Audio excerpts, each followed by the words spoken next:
Interesting exciting video में आप सभी लोगों का स्वागत है। मेरा नाम है सुधीर और इस पर्टिकुलर वीडियो में हम बात करने वाले हैं Nifty and bank Nifty option chain के बारे में। उसको समझने की कोशिश करेंगे, अंडरस्टैंड करेंगे कि कल से जो नई सीरीज स्टार्ट हो रही है उसमें कैसा डाटा बना है और अब मार्केट की चाल कैसी रह सकती है। क्या मार्केट यहाँ से ऊपर जाएगा या फिर हमें दोबारा से गिरावट देखने को मिलेगी। तो जल्दी से वीडियो को स्टार्ट करते हैं डाटा पे और समझेंगे यहाँ पे कल से जो नई सीरीज स्टार्ट हो रही है उसमें कैसा डाटा बन रहा है। और उससे पहले बात करेंगे हम मार्केट एट 11 की वीडियो की। एक बहुत ही अच्छी कह सकते हैं एक्सपायरी हुई है मार्केट की और जैसा कि मैंने एक्सपेक्ट कर रहा था वैसा ही यहाँ पे मार्केट में मूव आया। 15 लाख प्लस का प्रॉफिट मिला और साथ ही साथ यहाँ पे एक अच्छा खासा ट्रेंडिंग मार्केट देखने को मिला था। तो सबसे पहले बात करें मार्केट एट 11 की तो उसको आपको क्लियरली बता देता हूँ।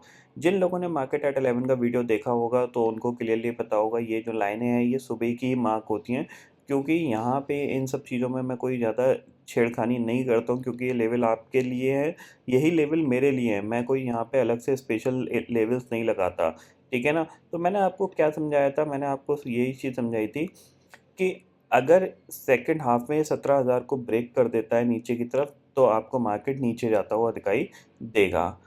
और किसी भी रीज़न से अगर 17,130 के ऊपर निफ्टी निकल जाता है तो फिर ये आपको ऊपर जाता हुआ दिखाई देगा और 17,200 के ऊपर तो ये समझ लीजिए शॉर्ट कवरिंग ही बनेगी मार्केट में, वो आपको 17,300 तक ले जा सकती है, ठीक है।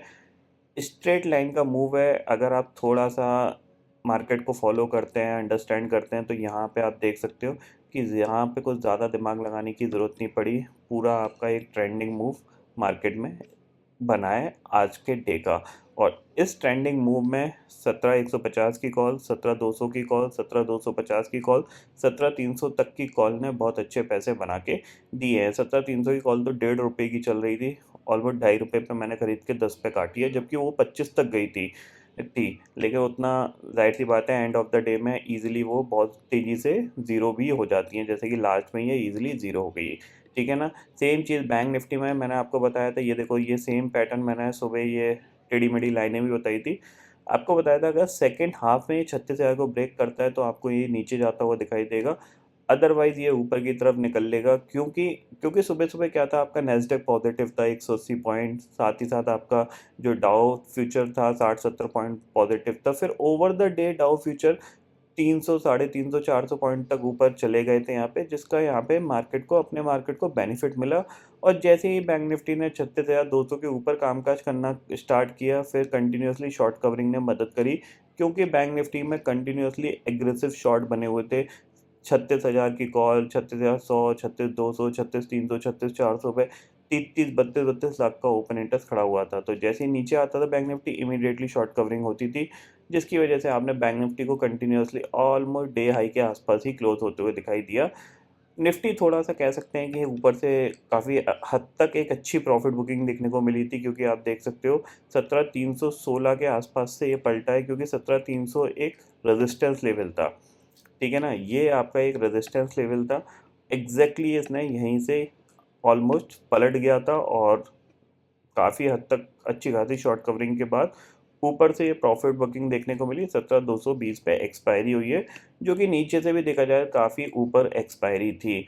और एक पॉइंट हमेशा ध्यान रखना, पिछले कुछ एक्सपायरियों का जो ट्रेंड था वो पॉजिटिव ही था, क्योंकि मैंने आपको ये चीज़ बताई थी। ये जो एक्सपायरी हुई थी इससे पहले वाली, इसका ट्रेंड भी पॉजिटिव था, ठीक है? यहाँ पे भी पॉजिटिव हुआ। इसके पीछे जाओगे तो इसके पीछे भी आपको जो एक्सपायरी का ट्रेंड था वो पॉजिटिव दिखा था। फिर सिर्फ ये जो एक्सपायरी थी ये वाली, ये जो एक्सपायरी थी जिसमें मार्केट गैप अप खुल के नीचे आ गया था, यही एक एक्सपायरी थी जिसमें कि एक नेगेटिव ट्रेंड मिला था। बाकी ज़्यादातर एक्सपायरी में पॉजिटिव ट्रेंड मिला था अप्रैल के मंथ में, ठीक है ना। तो कहीं ना कहीं अप्रैल का मंथ यहाँ पे क्लोज हो चुका है। कह सकते हैं कि फाइनली यहाँ पे जो गैप अप गैप डाउन सब कुछ हो रहे थे, उस वॉलेटिलिटी में नहीं पैसे बन पा रहे थे, तो एक्सपायरी के दिन बन गए हैं। अब यहाँ पे कल से जो नई सीरीज स्टार्ट हो रही है उसमें कैसा डाटा बना है उसको हम देखेंगे, और प्लस मार्केट किस तरीके से बिहेव करने वाला है आगे आने वाले वीक में, इसको भी समझेंगे। तो सबसे पहले ये सारी चीज़ें हटाते हैं और फ्रेश स्टार्ट करते हैं, ठीक है। ये सब हटाते हैं हम, ये हटा दिया हमने। बैंक निफ्टी में चलते हैं, यहाँ पे बैंक निफ्टी में, और ये सब हटाते हैं, ठीक है। सबसे पहले बात करते हैं ग्लोबल मार्केट की। तो डाउ फ्यूचर, अगर हम यहाँ पे इंडेक्सेस फ्यूचर्स में जाते हैं तो आपको दिखाई देगा डाउ फ्यूचर करीब 300 पॉइंट ऊपर कामकाज कर रहा है और नैस्डैक फ्यूचर करीब 304 पॉइंट ऊपर कामकाज कर रहा है। ठीक है, जाहिर सी बात है ये ओवर सोल्ड से बाउंस किए हैं और ऑलमोस्ट अगर देखा जाए तो ये इनका पहला ही बाउंस है। एक स्ट्रॉन्ग बाउंस ये आज के ट्रेडिंग सेशन में दिखा रहे हैं। एक चीज़ ध्यान रखिए, आज रात में यूएस जीडीपी के आंकड़े आने वाले हैं और यूएस जीडीपी के आंकड़े बहुत ही ज़्यादा इम्पॉर्टेंट है, क्योंकि फेड के जो रेट हाइक होने हैं, जो 50 बेसिस की बात हो रही है कि इस बार सीधा 50 बेसिस से रेट हाइक होंगे, उसके लिए आज की जीडीपी आंकड़े अच्छे आना बहुत ज़रूरी है। क्योंकि अगर आज की जीडीपी आंकड़े अच्छे नहीं आए, पहली बात महंगाई बढ़ी हुई है, रेट हाइक होने ही होने, प्लस साथ ही साथ जीडीपी के आंकड़े भी अगर ख़राब आते हैं ना, तो ये तीनों खबर मार्केट के लिए नेगेटिव ही हैं। तो अल्टीमेटली एक सेल ऑफ आपने पहले देख चुके हो, जो लास्ट वीक हमने देखा है, वो पिछले 4-5 दिन से चल रहा है। हो सकता है 1-2 दिन बाद से दोबारा से मार्केट गिरना स्टार्ट कर दे, यानी ग्लोबल मार्केट डाउ जोन्स और नैस्डैक दोबारा से गिरना स्टार्ट कर दें। तो इनकी अभी ये पॉजिटिव कामकाज कर रहे हैं, लेकिन रात में कैसे क्लोज होंगे ये फ़िलहाल हमें नहीं पता, बट हम समझते हैं ये पॉजिटिव ही क्लोज होंगे, उसके हिसाब से हम एनालिसिस अपनी करेंगे। ठीक है, इतना आपको यहाँ पे समझ में आ गया। अब चलते हैं ऑप्शन चेन डाटा पे, और 5 मई की एक्सपायरी है। ठीक है, 5 मई की एक्सपायरी के हिसाब से अगर हम देखा जाए तो यहाँ पे अगर हम कॉल राइटिंग सर्च करें तो अराउंड 17,500 की कॉल पे 20 लाख का ओपन इंटरेस्ट है, 17,300 की कॉल पे 24 लाख का ओपन इंटरेस्ट है, 17,200 की पे 17 लाख का ओपन इंटरेस्ट है। नीचे कोई ओपन इंटरेस्ट नहीं है, यानी रेजिस्टेंस के तौर पे 17,300 और 17,400 ये हमारे पास रेजिस्टेंस लेवल है। इसके पार होने की गुंजाइश थोड़ी सी कम दिख रही है फ़िलहाल, ये समझ के चलिए, क्योंकि यहीं पे ये कॉल राइटर्स आपको एग्रेसिवली कॉल राइट करते हुए दिखाई दे रहे हैं। ठीक है, पुट राइटिंग में बढ़ते हैं। 17,800 की पुट पे 18 लाख का ओपन इंटरेस्ट है और 17,000 की पे 30 लाख का ओपन इंटरेस्ट है, यानी मार्केट के लिए जो मेक और ब्रेक लेवल होगा कल के ट्रेडिंग सेशन का, वो है 17,200। 17,200 के नीचे कामकाज करेंगे हम थोड़े से वीक रहेंगे, 17,200 के ऊपर कामकाज करेंगे तो थोड़े से पॉजिटिव रहेंगे। ये चीज़ आप समझ लीजिए, क्योंकि यही लेवल पे शॉर्ट स्ट्रैडल बनाने की कोशिश हो रही है ऑप्शन सेलर्स के जुड़े हुए, क्योंकि दोनों साइड ओपन इंटरेस्ट क्या है, लगभग बराबर है। इसके ऊपर कोई भी पुट राइटर्स नहीं है, बहुत ही कम ओपन इंटरेस्ट है 17,300 की कॉल पे, सॉरी 17,300 की पुट पे। तो हमारे पास 17,300 320 एक स्ट्रॉन्ग रेजिस्टेंस है, जहाँ से हम आज पलटे हैं। वो लेवल बहुत स्ट्रॉन्ग रेजिस्टेंस का काम करेगा फिलहाल 1-2 दिन, ये हम समझ के चलते हैं। और 17,200 के आसपास निफ्टी घूमेगा, इसको भी हमें यहाँ पे क्लियरली ऑप्शन चेन डाटा के हिसाब से समझ में आ रहा है। ठीक है, अब चलते हैं चार्ट पे और चार्ट को अंडरस्टैंड करते हैं। तो चार्ट पे चलते हैं, निफ्टी का चार्ट लगाते हैं। तो डे चार्ट पे आपको दिखाई देगा कि एक ऑलमोस्ट कह सकते हैं ये भी एक डोजी टाइप की ही कैंडल है। हम नीचे गए, ऊपर गए, फिर बीच में आके बंद हो गए। ठीक है, तो 15 मिनट टाइम फ्रेम में हम यहाँ पे लगाते हैं और आपको देखो 15 मिनट में भी कितना स्ट्रेट सिंपल सा मूव आया है, ज़्यादा कुछ दिमाग लगाने की ज़रूरत ही नहीं पड़ी। ठीक है, अब स्ट्रॉन्ग रेजिस्टेंस आपके पास ये है। ठीक है, 17,200 के नीचे हम कामकाज करेंगे तो हम क्या होगा, वीक होंगे। ठीक है, नीचे फिर हमारे पास जो लेवल है वो होगा आपका 17,117 और 17,070। ठीक है ना, 17,070 के नीचे 17,060 कर लीजिए, इसके नीचे हम एक्सट्रीमली वीक हैं। ये समझ लीजिए इसके नीचे एक्सट्रीमली वीक ही हैं ये। अगर इसके नीचे कामकाज करता है तो फिर हम हो सकता है कि कल के लो को टेस्ट कर लें।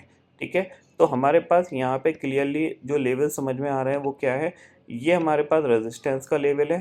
ठीक है, ये हमारे पास इंट्राडे सपोर्ट का लेवल है। इसके नीचे जाएंगे तो ये चैनल खुलेगा जिसका टारगेट होगा 17,117, और अगर ये ब्रेक होता है तो नेक्स्ट टारगेट 17,060, और अगर ये ब्रेक होता है तो हमारे पास 16,960 तक की जगह खुलेगी। कितना अचीव होगा ये मार्केट बताएगा, हमें सिर्फ ये पता होना चाहिए कहाँ तक गिर सकता है। उस गिरने में हमारे पास जगह जो मिलती है, हम उसमें से 50, 60, 70 पॉइंट कमाने की कोशिश करते हैं। ठीक है, तो 17,200 आपके लिए एक इंट्राडे का इंपॉर्टेंट लेवल रहेगा कल के ट्रेडिंग सेशन का। 17,200 के ऊपर कामकाज कर रहे हो पॉजिटिव है, 17,200 के नीचे कामकाज कर रहे हो तो थोड़ा सा आप नेगेटिव हो, इतना आप क्लियरली समझ के चलिए। और 17,320 के ऊपर कामकाज किया तो फिर आप कह सकते हो थोड़े और पॉजिटिव हो गए। यहाँ पे ऊपर कितना जा पाएगा ये थोड़ा सा देखना पड़ेगा। ठीक है, तो इतना आपको यहाँ पे समझ में आ गया। अब बात करते हैं बैंक निफ्टी की। तो बैंक निफ्टी को देखते हैं, तो बैंक निफ्टी तो देखो, बैंक निफ्टी में ज़्यादा कुछ देखने के लिए है ही नहीं अगर देखा जाए। तो अगर आप समझदार हो, पिछले कुछ दिन में बैंक निफ्टी ने 37,000 से लेके ये देखो, ये कामकाज कर रहा है बैंक निफ्टी, ठीक है। अब इस बैंक निफ्टी में आपके पास जो कामकाज के लेवल यही है कि ऊपर 37,000 के आसपास ये रेजिस्टेंस फेस कर सकता है यहाँ पे, ठीक है। तो यहाँ पे आपका एक शॉर्ट बनता है, नीचे की तरफ आएगा, अगले दिन आता है, नेक्स्ट डे आता है, गैप डाउन में आता है। ये चीज़ हमें क्लियरली समझ में आती नहीं है, क्योंकि मार्केट क्या होता है, ऊपर जाता है फिर गैप डाउन हो जाता है। यहाँ पे टॉप पे बंद हुआ, गैप डाउन हो गया, यहाँ पे लो पे बंद हुआ, गैप अप हो गया। तो वो चीज़ है। यहाँ से अगर ये 36,500 को क्रॉस करता है, फ्लैट खुल के ये 36,500 को क्रॉस करता है, तो नेक्स्ट टारगेट इसका 36,700 तक का यहाँ पे बन सकता है। फिर उस लेवल पे ये रेजिस्टेंस फेस करके नीचे आ सकता है। तो बैंक निफ्टी के लिए क्लियर कट कोई डायरेक्शन नहीं है, यहाँ पे एक पर्टिकुलर चैनल के अंदर ये स्टक है, और इस चैनल का हायर लेवल है 37,000, लोअर लेवल है 35,700-800 का जोन। यानी इधर आए बाय करो, इधर आए सेल करो, और उसको 1-2 दिन होल्ड करो। अगर इंट्राडे में अगर लॉस हो रहा है तो 1-2 दिन होल्ड करना पड़ेगा रिस्क लेके, ठीक है ना। हो सकता है कि इंट्राडे में ही ये गिर जाए, हो सकता है इंट्राडे में ना गिरे, ठीक है। बट ये समझ लीजिए कि 37,200 के ऊपर आपका कोई भी शॉर्ट नहीं होना चाहिए। अगर 37,200 निकल जाता है बैंक निफ्टी में, तो आपका कोई शॉर्ट नहीं होना चाहिए। फिर आपको ये 37,500 या 37,800 तक के टारगेट दिखा सकता है, ठीक है ना। सेम चीज़ किसी भी रीज़न से 35,500 के नीचे ट्रेड करता है, तो आपका कोई बाय नहीं होना चाहिए, क्योंकि फिर वो और भी गिर सकता है। तो ये पर्टिकुलर पॉइंट्स मैंने आपको यहाँ पे क्लियर कर दिए हैं। ग्लोबल मार्केट की हम ऑलरेडी बात कर चुके हैं, करेंटली पॉजिटिव कामकाज कर रहे हैं। तो देखेंगे यहाँ पे कि कितनी देर और पॉजिटिव कामकाज करते हैं, और यूएस जीडीपी आंकड़े आने के बाद कैसा बिहेव कर सकते हैं। अगर पॉजिटिव ही क्लोज होते हैं तो हम एक्सपेक्ट कर सकते हैं कि अगले 10 से 12 दिन इनके लिए पॉजिटिव रह सकते हैं, अगर जीडीपी आंकड़े सही आ गए तो। क्योंकि अभी तो ये नेगेटिव प्राइस एक्शन में ही ट्रेड कर रहे हैं, क्योंकि आप देखो ये लोअर लो का फॉर्मेशन ही आपका लोअर हाई लोअर लो का ही फॉर्मेशन बना रहे हैं। तो आज के दिन अगर ये फिर दोबारा घूम गए, तो फिर हम भी कहीं ना कहीं धीरे धीरे गिरना स्टार्ट करेंगे। अप्रैल सीरीज हमने बिना गिरे निकाल दी है, देखते हैं मई सीरीज में कब तक हम ऊपर टिकते हैं। तो आई होप दोस्तों ये पर्टिकुलर डाटा आपको समझ में आ गया होगा। दोस्तों फिलहाल इस वीडियो में इतना ही है। आई होप ये वीडियो आपको पसंद आएगा। वीडियो पसंद आता है तो लाइक और शेयर जरूर करिएगा, और चैनल को जो सब्सक्राइब कर लीजिए, क्योंकि मैं सुधीर लेके आता रहूँगा हर दिन आपके लिए नए नए वीडियो। इसी के साथ शुक्रिया दोस्तों, जय हिंद।